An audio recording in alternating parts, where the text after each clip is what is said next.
menimpamu. Tuhan menjagamu.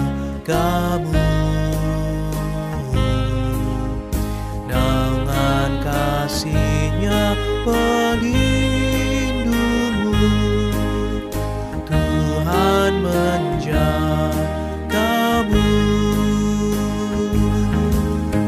Tuhan menjagamu waktu tenang atau tegang.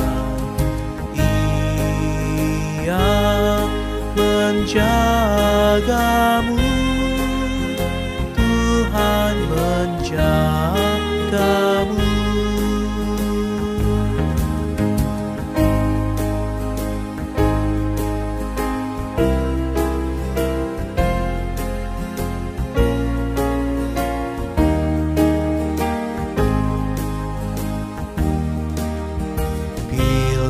Menanggung beban berat, Tuhan menjagamu.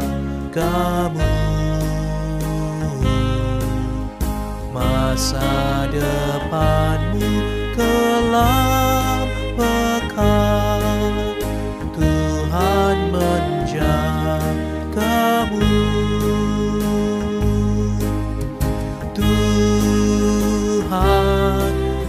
Menjagamu waktu tenang atau tegang. Ia menjagamu. Tuhan menjagamu.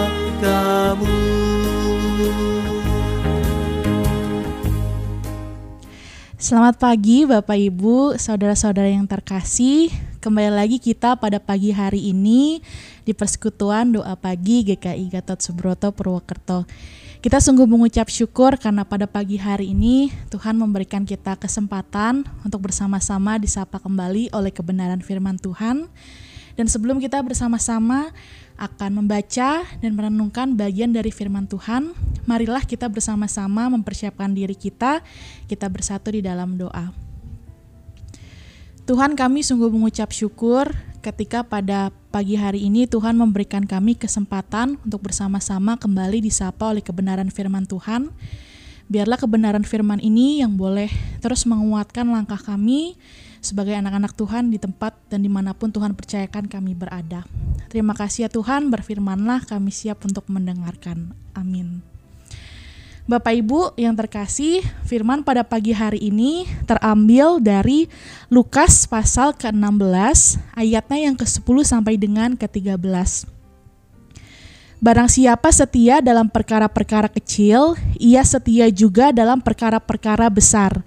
Dan barang siapa tidak benar dalam perkara-perkara kecil, ia tidak benar juga dalam perkara-perkara besar. Jadi, jikalau kamu tidak setia dalam hal mamon yang tidak jujur, siapakah yang akan mempercayakan kepadamu harta yang sesungguhnya?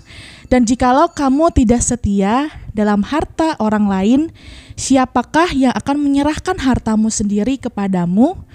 Seorang hamba tidak dapat mengabdi kepada dua tuan, karena jika demikian, ia akan membenci dan yang seorang dan mengasihi yang lain, atau ia akan setia kepada yang seorang dan tidak mengindahkan yang lain. Kamu tidak dapat mengabdi kepada Allah dan kepada mamon. Demikianlah firman Tuhan. Bapak Ibu saudara-saudara yang terkasih, tidak mungkin rasanya jika seseorang dapat sukses dan hebat, begitu ia berhasil ketika ia tidak memulai itu dengan hal-hal yang kecil dan sederhana. Seorang bos besar misalkan ya, bahkan memulai semua usahanya dari hal-hal yang kecil dan kemudian diubahkan dan berhasil menjadi sesuatu yang jauh lebih besar lagi. Kesetiaan juga demikian Bapak Ibu saudara yang terkasih, bukan sesuatu yang instan, namun sebuah proses yang terus bertumbuh. Nah, seorang yang setia pasti berproses dan belajar di dalam kehidupannya. Ada begitu banyak hal melalui pengalaman, melalui kejadian yang dirasakan hingga rasa setia itu bertumbuh di dalam dirinya. Bapak Ibu, saya mengingat sebuah kisah tentang seorang misionaris bernama Robert Morrison. Dia adalah seorang misionaris Protestan pertama yang melayani ke dataran Cina pada awal abad 19. Sejak kecil ia dididik oleh ayahnya yang adalah pengrajin kayu dan juga seorang presbiter atau pendeta di Skotlandia. Nah, Morrison ini lantas diberikan kepercayaan oleh ayahnya untuk membantu dan menjadi seorang pengrajin kayu yang handal. Nah, tetapi sesungguhnya ia memiliki keinginan untuk belajar tentang firman Tuhan. Dan ketika disampaikan kepada ayahnya, menariknya sang ayah mengatakan demikian, bahwa belajar firman Tuhan adalah sesuatu yang membutuhkan tanggung jawab besar. Jadi tidak mungkin kalau ia mampu melakukannya jika tidak terlebih dahulu melakukan tanggung jawab yang telah dipercayakan kepadanya sebagai seorang pengrajin kayu. Lantas kemudian bertahun-tahun Robert Morrison ini belajar menjadi seorang tukang kayu, pengrajin kayu yang handal, bertanggung jawab atas apa yang dipercayakan kepada dirinya. Dan ketika ia sudah membuktikan kesungguhannya, ia sungguh-sungguh memperlihatkan bahwa ia mampu setia pada hal-hal kecil yang dipercayakan di dalam kehidupannya. Sehingga ketika dia dewasa, ia memiliki kesempatan untuk menjadi seorang misionaris atau pendeta. Nah, ketika kesempatan itu datang, tidak sampai situ saja Bapak Ibu Saudara terkasih, diceritakan bahwa Morrison ini mendapatkan sebuah tantangan di mana ia diminta untuk menjaga ibunya yang saat itu sedang sakit.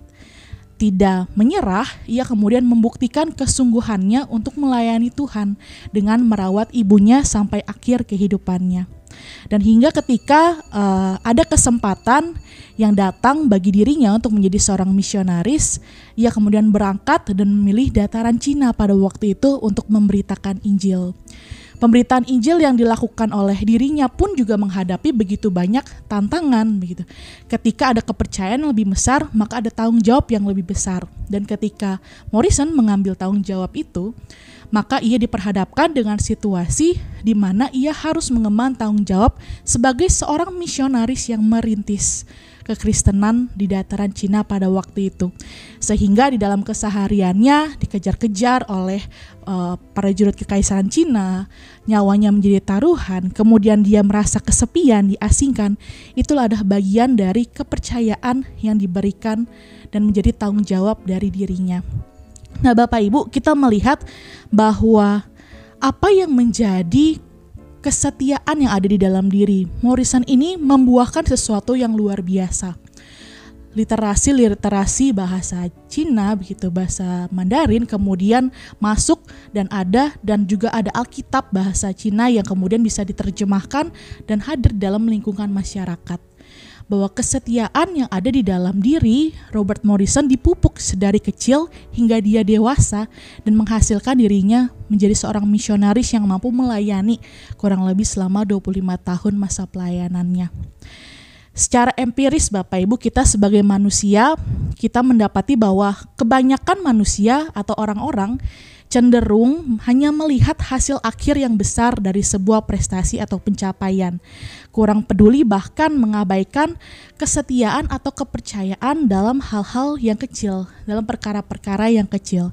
Banyak yang cenderung peduli untuk memfokuskan dirinya atau memfokuskan keinginannya pada perkara-perkara yang besar dan juga memukau.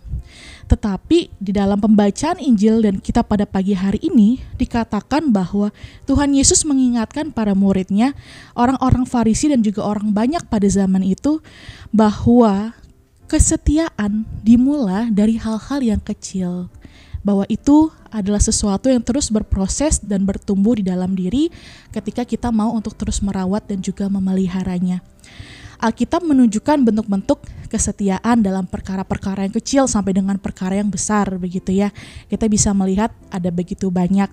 Yusuf misalnya setia mengerjakan pekerjaannya sebagai budak sampai Potifar memberinya kuasa atas seluruh rumahnya. Kemudian juga di penjara Yusuf setia untuk menjadi penafsir mimpi, melakukan perkara-perkara yang dipercayakan kepadanya dengan penuh bertanggung jawab dan juga meminta pertolongan dari Tuhan. Kebanyakan orang, Bapak Ibu, ingin langsung mendapat kepercayaan yang besar atau melakukan tugas yang besar. Dan saat ini mungkin dari kita juga seringkali merasakan bahwa jangan-jangan tugas-tugas atau kepercayaan yang diberikan kita kecil nih, gak sebesar orang-orang lain, tidak sewah atau sememukau orang-orang lain.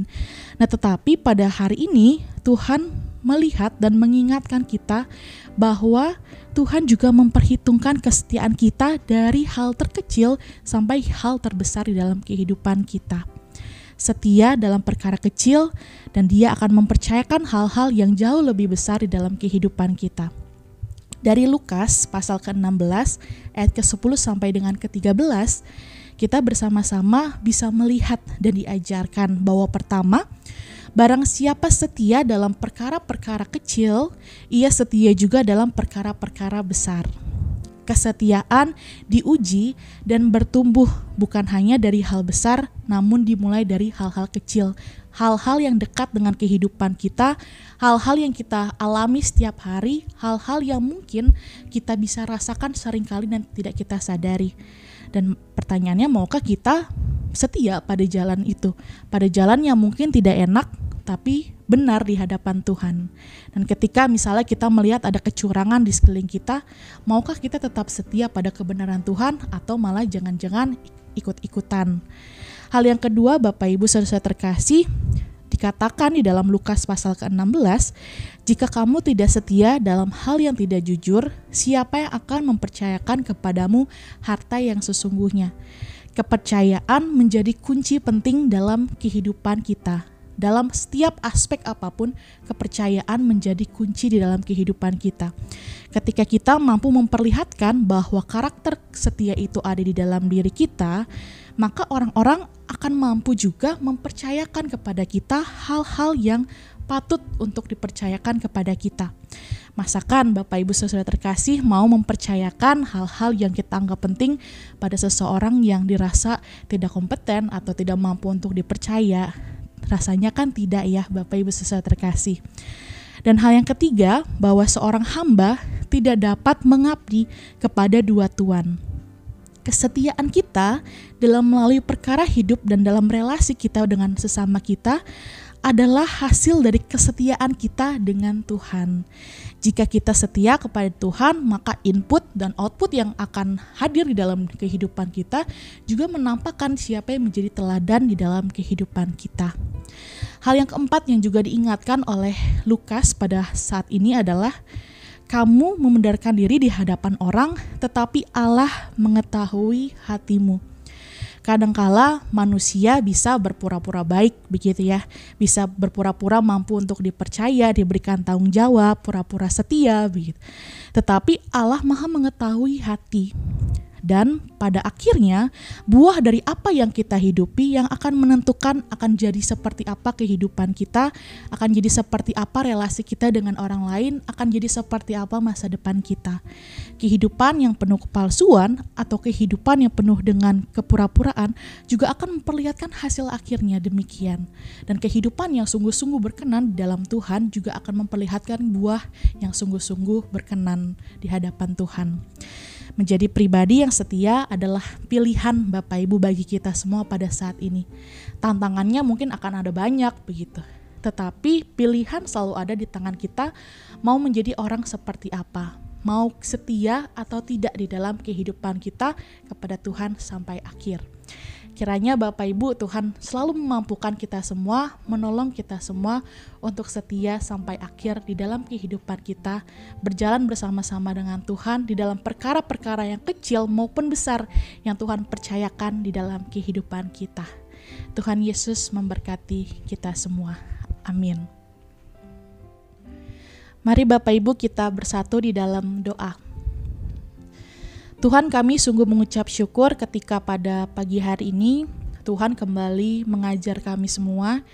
Tuhan kembali mengingatkan kami semua bahwa kami perlu sungguh-sungguh setia di dalam kehidupan kami sebagai orang-orang percaya. Dan ketika Tuhan mempercayakan setiap hal di dalam kehidupan kami, biarlah setiap dari kami mampu untuk belajar bertanggung jawab secara penuh Dan biarlah kiranya apapun yang kami lakukan, kami kerjakan, kami karyakan, boleh sungguh-sungguh menampakkan teladan dan cinta kasih Tuhan melalui kehidupan kami. Dan pada saat ini ya Tuhan, kami juga ingin berdoa bagi gereja kami tercinta GKI Gatot Subroto Purwokerto, di tengah-tengah seluruh pelayanan yang sudah dirancangkan, sudah dipersiapkan, dan akan dijalankan. Biarlah kiranya Tuhan yang menolong segala sesuatunya, sehingga sungguh setiap pelayanan dari gereja Tuhan di tempat ini boleh sungguh-sungguh menjadi bukti nyata kesetiaan kami semua kepada Tuhan. Dan biarlah kiranya setiap dari kami juga boleh sama-sama saling bertumbuh di dalam Tuhan, dan biarlah kiranya Tuhan sendiri yang boleh menolong perjalanan pelayanan kami semua. Begitupun juga dengan setiap orang yang Tuhan percayakan untuk menjadi pelayan Tuhan di tempat ini. Biarlah kiranya Tuhan yang memberikan hikmat dan kebijaksanaan untuk mampu bertanggung jawab akan setiap hal-hal yang dipercayakan kepadanya. Dan kami juga berdoa ya Tuhan untuk seluruh kehidupan kami. Biarlah kiranya Tuhan yang menolong, Tuhan yang memimpin setiap langkah kehidupan kami, sehingga sungguh setiap dari kami di dalam setiap pergumulan kami mampu setia sampai akhir. Dan biarlah kiranya apapun yang Tuhan rancangkan, apapun yang Tuhan berikan di dalam kehidupan kami, kami mampu untuk senantiasa mensyukuri dan menyadarinya sebagai anugerah Tuhan di dalam kehidupan kami. Terima kasih ya Tuhan, inilah doa kami, doa yang jauh dari sempurna, tetapi kami percaya kami punya Tuhan yang sungguh-sungguh mengasihi, yang kesetiaannya melampaui apapun dalam kehidupan kami, dan kami belajar untuk melakukan demikian di dalam kehidupan kami. Di dalam nama Tuhan kami, Yesus Kristus, kami berdoa dan mengucap syukur. Amin.